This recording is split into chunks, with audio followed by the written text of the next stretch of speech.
क्योंकि इस देश में शिक्षा ऐसा अधिकार है जो जब मिलता है तो सही में आपका दिमाग खुलता है।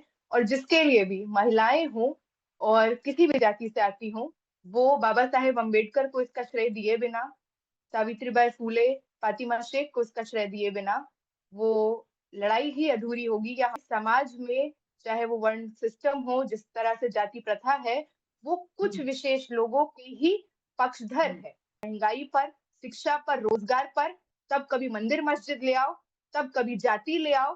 तो हमें तो ये पूरी एक बड़ी कोशिश लगती है कि वापस से समाज में उठ रहे आंदोलनों को, आवाजों को दबाने के लिए ऐसे बेकार सवाल पैदा कर दो कि युवा एक साथ गोलबंद ना हो पाए। मेरिट मेरिट नहीं है इनके पास, या इस तर्क पे कि फॉल्स केस होगा उसके लिए प्रावधान लाइए।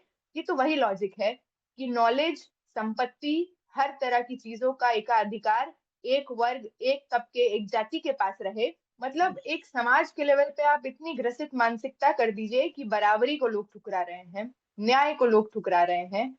यूजीसी नई गाइडलाइंस लेकर के आया है।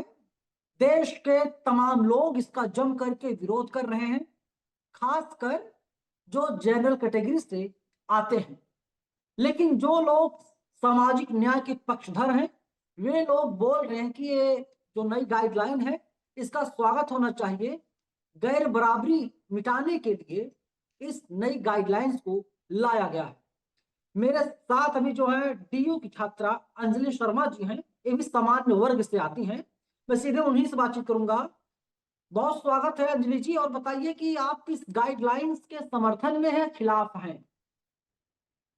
जी नहीं, एक ऐसे दौर में जहां पे लगातार इस देश में अल्पसंख्यकों के साथ, मार्जिनलाइज कास्ट से आ रहे लोगों के साथ आंकड़े बताते हैं कि जिस तरह का गैर बराबरी, अन्याय हर दिन होता है, रोजमर्रा की जिंदगी में होता है।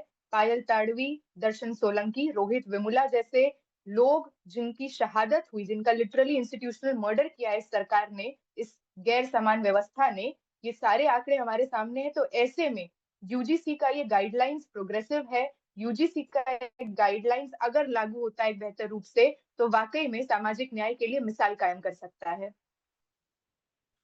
लेकिन इसका जम करके जो विरोध हो रहा है, लगातार सरकार से मांग की जा रही है, इस पर क्या कहोगे आप? देखिए, एक ऐसे दौर में जहां पे भाजपा सरकार का शासन है, जहां पे हर तरह से एक ऐसी मानसिकता को बढ़ावा दिया जा रहा है जो मनुवादी है, जो हर तरह से राष्ट्र के प्रेम में होना या राष्ट्र के पक्ष में होना, इसका एक ही डेफिनेशन है: दलितों से, आदिवासियों से, महिलाओं से घृणा होनी चाहिए, उनको द्वेम दर्जे का नागरिक मानना है। यही आज राष्ट्रवाद का डेफिनेशन बन के रह गया है। तो ऐसे में जिस तरह का उबाल हम देख रहे हैं सड़कों पर, इतनी हम्म, शर्म की बात है। युवा, खासकर जनरल कैटेगरी से आ रहे लोग जो सेल्फ विक्टिमाइजेशन कर रहे हैं, जिस तरह हम्म, का बोगस तर्क दिया जा रहा है कि उन कंप्लेन्ट्स का क्या, जो फॉल्स होंगी, एक ऐसा हम्म, प्रावधान होना चाहिए जो डील करे कि अगर गलत कंप्लेन कोई कर दे। ये हम लोग ऐतिहासिक रूप से नारीवादी आंदोलन में भी देखते हैं। जब कोई महिला अपने हक के लिए लड़ती है, किसी भी तरह से हम्म, कंप्लेन होता है, मीटू मूवमेंट हुआ देश भर में, दुनिया भर में, उसमें कहा गया कि फॉल्स कंप्लेन है। तो जब कोई मजलूम, जब कोई पावर हायरार्की बराबर पे हम्म, नहीं है, नीचे है, वो जब उठने की हम्म। चेष्टा करेगा, हमेशा इसी तरह से मेरिट का लॉजिक देकर, फॉल्स कंप्लेन का लॉजिक देकर, हमेशा इसी तरह से जो सत्ता में है या जो ऊपर है वो अपना पोजीशन बरकरार रखना चाहते हैं। भारत हमारा एक जाति प्रधान देश है, इनकार नहीं किया जा सकता। मैं बोल रहा हूं कि आप ब्राह्मण समाज से आती हैं। भारत एक जाति प्रधान देश है। ब्राह्मण समाज से होने के बाद भी आप इसका समर्थन कर रहे हैं नई गाइडलाइंस का। आप नहीं समझ पा रही है, जो लोग आंदोलन कर रहे हैं, जो लोग पुतले दहन कर रहे हैं, या वे लोग इस नई गाइडलाइंस को समझ नहीं पा रहे हैं? कहीं ना कहीं कंफ्यूजन तो है ना? देखिए, बिल्कुल, मैं जहाँ पैदा हुई और जिस तरह का जीवन रहा, बहुत प्रिविलेज है, खासकर एक वर्ग, एक जाति में पैदा होने के कारण। पर क्योंकि इस देश में शिक्षा ऐसा अधिकार है जो जब मिलता है तो सही में आपका दिमाग खुलता है। और जिसके लिए भी महिलाएं हों और किसी भी जाति से आती हों, वो बाबा साहेब अम्बेडकर को इसका श्रेय दिए बिना, सावित्रीबाई फूले, फातिमा शेख को इसका श्रेय दिए बिना वो लड़ाई ही अधूरी होगी, या हमारा यहाँ तक पहुंच पाना ही कभी काबिल नहीं होता, कभी संभव नहीं होता। तो जब आप पढ़ते हैं, आप चीजों को जानते हैं कि किस तरह से समाज में, चाहे वो वर्ण सिस्टम हो, जिस तरह से जाति प्रथा है, वो कुछ विशेष लोगों के ही पक्षधर है। और लगातार हम ऐतिहासिक रूप से देखें, कौन वेदों को पढ़ेगा, कौन वेदों के उच्चारण को भी सुन लेगा तो उसके कान में शीशा पिघला के डालो। मनुस्मृति जो बात इतनी घंघोर तरीके से कहती है, और ये सरकार जो कहती है कि संविधान की जगह मनुस्मृति आ जाए, तो ये समझना बहुत जरूरी है कि इसके पीछे इनका मकसद है देश को विभाजन करने का, देश को वर्गों में, जातियों में, धर्मों में बांट देने का। और आज जो युवा आज सड़क पर है ये कहते हुए कि हमारे साथ अन्याय हो रहा है, बहुत समझना जरूरी है कि उनको भरगलाया जा रहा है। जहां पे एक तरफा हायर एजुकेशन में फीस को बढ़ाकर यूनिवर्सिटी ग्रांट्स कमीशन होता था तो फंड मिलता था, ग्रांट मिलता था, अब लोन मिलता है। मैं जिस विश्वविद्यालय में पढ़ती हूँ वो खुद 930 करोड़ का लोन लेकर बैठा है, और अभी यहाँ पे भी स्टूडेंट्स गुस्से में हैं क्योंकि 17% फीस वृद्धि हुई है।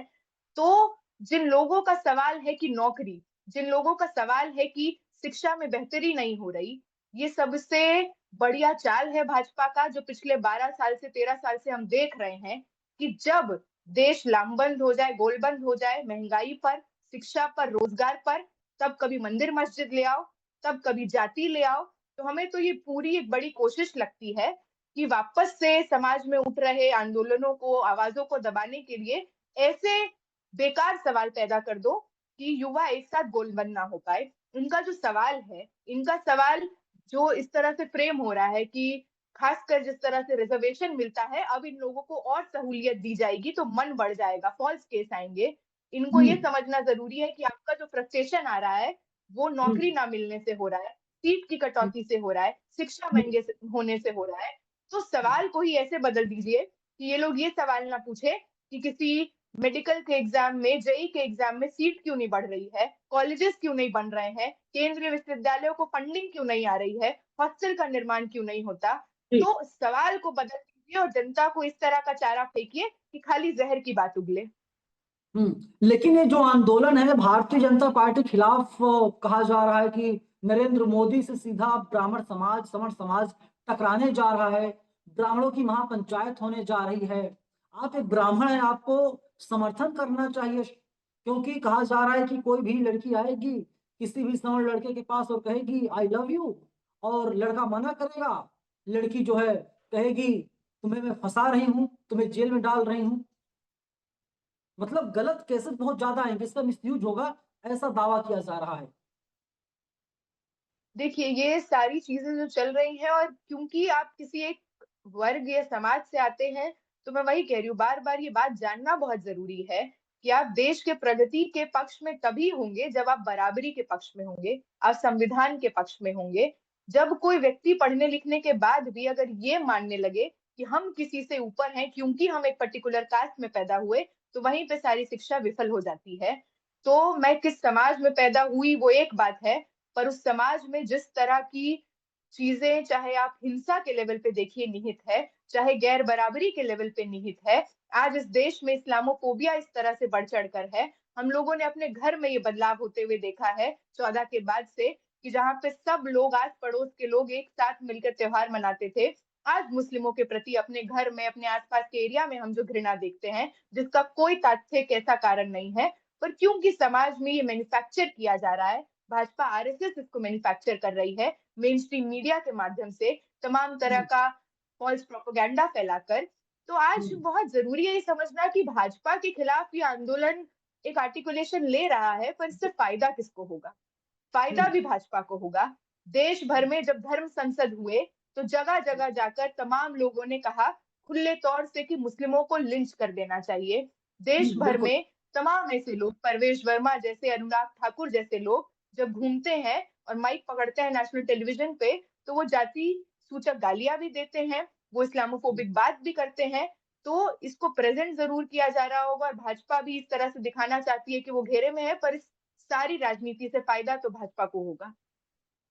लेकिन जो तमाम बड़े बड़े वकील आ रहे हैं यूजीसी के मुद्दे पर, मामला सुप्रीम कोर्ट पहुंच गया है, सुप्रीम कोर्ट सुनवाई भी करेगा, और बहुजन समाज के लोगों को उम्मीद है कि मामला सुप्रीम कोर्ट गया, जज साहब जब सुनेंगे इसको खारिज कर देंगे या इस पर सुनवाई ही नहीं करेंगे।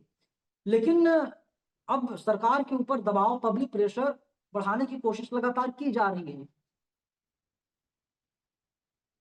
देखिए, बिल्कुल। और मतलब हम बार-बार देखते हैं इस देश में, ये प्रेसिडेंट तो तय हो चुका है। कुछ दिन पहले की बात है, उन्नाव में एक महिला का रेप होता है। कुलदीप सिंह सेंगर रेप करते हैं, जो बीजेपी के एमएलए थे उस टाइम पे। और लगातार इस तरह से हालत है देश की कि उनको बेल दे दिया जाता है। उसके बाद जनता का सैलाब होता है, जनता आक्रोश में होती है, जो न्याय के पक्ष में है जनता। उसके बाद उनके बेल को रिजेक्ट किया जाता है। पर आप देख लीजिए, लगातार लगातार अपर कास्ट लोग, लगातार भाजपा आरएसएस के लोग, महिलाएं, उस मोर्चे की महिलाएं तमाम जाकर कुलदीप सिंह सेंगर के पक्ष में रैलियां निकाल रही हैं। विक्टिम की फोटो, जो सर्वाइवर है, उनकी फोटो हर जगह सर्कुलेट कर दी जा रही है। तो ये बार बार इस देश में हमने देखा है। बिल्किस बानो का रेप करिए, बाहर निकलिए, माला से आपका स्वागत होगा। तमाम रेपिस्ट, उन्नाव हो, कठुआ हो, वहां पे रेपिस्ट के पक्ष में रैलियां निकाली जाती है।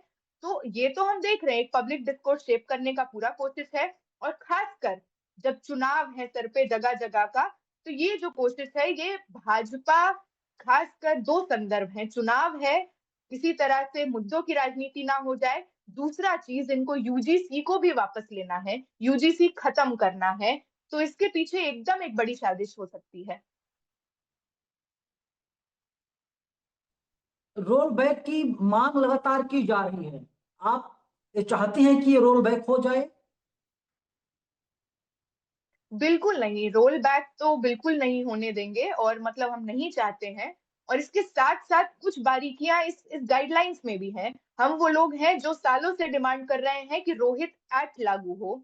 वो रोहित एक्ट जो यूजीसी में भी जिस तरह से भेदभाव को इस गाइडलाइन में डिफाइन किया गया है, अनफेयर मीन्स है ना, अनफेयर डिस्क्रिमिनेशन, ये इतना वेग है। जातिगत हिंसा हर दिन के स्ट्रक्चरल वायलेंस के रूप में निहित होती है हमारे इंस्टीट्यूशंस में। जिस तरह के शब्दों का चयन आप एक दूसरे को संबोधित करने के लिए करते हैं, वो भी जातिगत होता है। आप जिस तरह से बात करते हैं एक व्यक्ति से जो मार्जिनलाइज कास्ट से आता है, बैकग्राउंड से आता है, वो भी इसमें निहित है। इंस्टीट्यूशनल मर्डर जैसी चीज, जिसके आंकड़े दिल दहला देने वाले हैं। लगातार हम देखते हैं कि किस तरह से आईआईटी हो, अलग अलग इंस्टीट्यूशंस में लोग सुसाइड करने को बाधित हैं, और उनका ये मर्डर किया जाता है उनको एक्सक्लूड करके। पिछले 4-5 सालों का डेटा है जो कहता है 13,626 स्टूडेंट्स ने ओबीसी, एससी, एसटी कैटेगरी से ड्रॉप आउट लिया है हायर एजुकेशन में। तो इसको सुनिश्चित करने के लिए कि वो इससे बेदखल ना हो, उसके लिए जो प्रावधान होने चाहिए, फीस वृद्धि हो, या किस तरह से और एक इंस्टीट्यूशन को एक्सक्लूजनरी की जगह इंक्लूसिव बनाया जाए, उस पर यह गाइडलाइन थोड़ी खामोश लगती है। हम देखते हैं कि ये गाइडलाइन कहता है कि जिसके पास अकाउंटेबिलिटी होगा, जो रिस्पॉन्सिबल होगा, वो वाइस चांसलर होगा या तो कॉलेज का प्रिंसिपल होगा। पर क्या ये वही अथॉरिटीज नहीं है जो पिछले 7 से 8 सालों में भाजपा आरएसएस के चाटुकार हैं? वही लोग आज हमारे यूनिवर्सिटीज में ये पद लेकर बैठे हैं, एक पर्टिकुलर कास्ट के हैं, एक पर्टिकुलर आइडियोलॉजी के हैं। तो ये क्या न्याय देंगे? तो इसमें जो ये लूप होल्स है, ये शायद और लोगों को ना दिख रहा हो, पर हम देख रहे हैं। क्योंकि जिस यूनिवर्सिटी में हम पढ़ते हैं, वहां पे इंटरनल कंप्लेंट्स कमिटी, कहने के लिए महिलाओं के सशक्तिकरण और सेफ्टी के लिए कमिटी है, बट इसका जितना खराब इस्तेमाल हो सकता है उतना हो रहा है।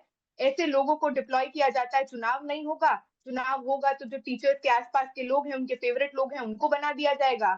या तो फिर किसी तरह खाना पूर्ति के लिए नोटिस बोर्ड पर लगा दिया जाएगा कि आईसीसी फंक्शनल है। तो हम ये नहीं चाहते कि यूजीसी की ये गाइडलाइंस जब लागू हो, खाना पूर्ति की तरह हो। इसमें स्टूडेंट रिप्रेजेंटेशन, प्रिंसिपल नहीं, स्टूडेंट रिप्रेजेंटेशन, और स्टूडेंट रिप्रेजेंटेशन भी जो यूजीसी की गाइडलाइंस कहता है कि SC ST category, OBC category से कुछ स्टूडेंट्स हो, 50% प्लस रिजर्वेशन जो रोहित एक्ट कहता है, ऐसा रिजर्वेशन उसमें होना होगा, ताकि जिनके साथ ये अन्याय होता है उनकी भागीदारी तो हो। लेकिन एक बात बताइए मुझे, आपको नहीं डर लगता कि आपको भी फंसा दिया जाएगा? ये बहुत हास्यास्पद सवाल है, और इसी को आधार बनाया जा रहा है कि कभी कोई आएगा, एससी एसटी लड़का लड़की आएगी और वो फंसा देगी सवर्ण समाज के बच्चों को, और सीधा जेल उनको हो जाएगा। देखिए, ये सवाल तो बहुत अब्सर्ड है, खासकर जिस तरह से ये उछल रहा है समाज में आज, जिस तरह से इस सवाल के तर्ज पे ही आंदोलन पैदा हो रहे हैं। हमको पता है जिस एक टाइम पे सामाजिक न्याय के लिए भी जो लड़ाई हुई, रिजर्वेशन को लागू कराने के लिए भी, उस टाइम भी एक अलग तरह का आक्रोश, खासकर उस कैटेगरी में जो सालों से सुख भोगते आया है। हमने देखा है, खुद को आग लगा लेंगे से लेकर क्या नहीं देखा इस देश ने।